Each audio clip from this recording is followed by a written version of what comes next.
Dampak perang Amerika Serikat-Iran mulai merembet hingga ke Asia. Negara tetangga Indonesia, Filipina telah mengumumkan darurat energi. Vietnam juga melobi dan meminta dukungan pasokan energi kepada Rusia. Sementara itu Indonesia disebut tengah menyiapkan kebijakan aparatur sipil negara atau ASN untuk bekerja dari rumah atau work from home atau WFH 1 hari dalam sepekan guna mengurangi konsumsi bahan bakar minyak atau BBM. Bagaimana perkembangan selanjutnya? Lalu jika terjadi krisis minyak dan gas, alternatif energi apa yang kemungkinan akan dipilih? Kita bahas. The situation is quite grim. You have a higher inflation due to high oil prices, and then you have business stopping. Basically, nobody dares to do anything, and the things are not normal. And you see the manufacturing sector, the chip sector in South Korea tanking, actually crashed. So this is not a good thing for the world, and certainly not for East Asia. Presiden Filipina Ferdinand Marcos Jr. pada Selasa 24 Maret 2026 mendeklarasikan darurat energi akibat perang di Timur Tengah. Deklarasi tersebut merupakan langkah lanjutan Filipina dalam merespons gangguan pasokan energi global. Manila sangat bergantung pada impor minyak, gas bumi, hingga batu bara. Pada awal Maret 2026, pemerintah Filipina telah memberlakukan pembatasan jam kerja dan sekolah guna menghemat energi.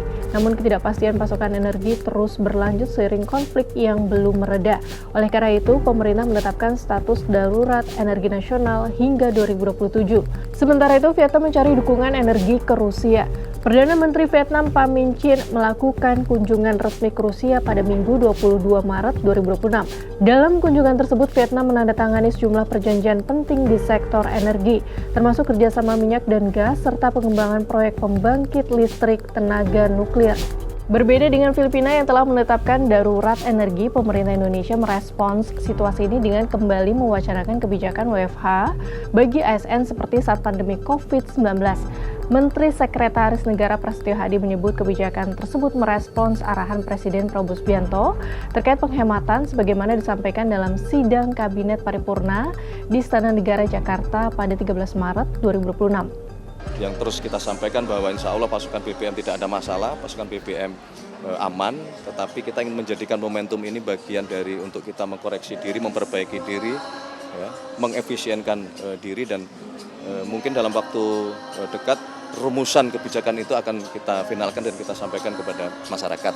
Berkenaan dengan yang tadi disampaikan, itu adalah salah satu bentuk mungkin akan diberlakukan untuk work from home paling tidak satu hari dalam 1 minggu.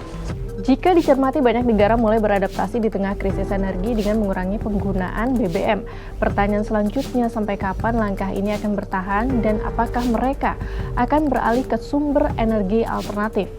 When LNG prices go haywire and countries are simply unable to afford or unable to procure available LNG cargoes, they're going to turn to alternative fuels for short-term responses. And in many cases, that's been coal, like we're seeing right now. Many countries throughout the Asia-Pacific are turning back to coal as a short-term stopgap for the lack of gas-to-power supplies. We also see a turn maybe to liquid fuels, running gas turbines on liquid fuels when the technology permits. So no, this is not surprising.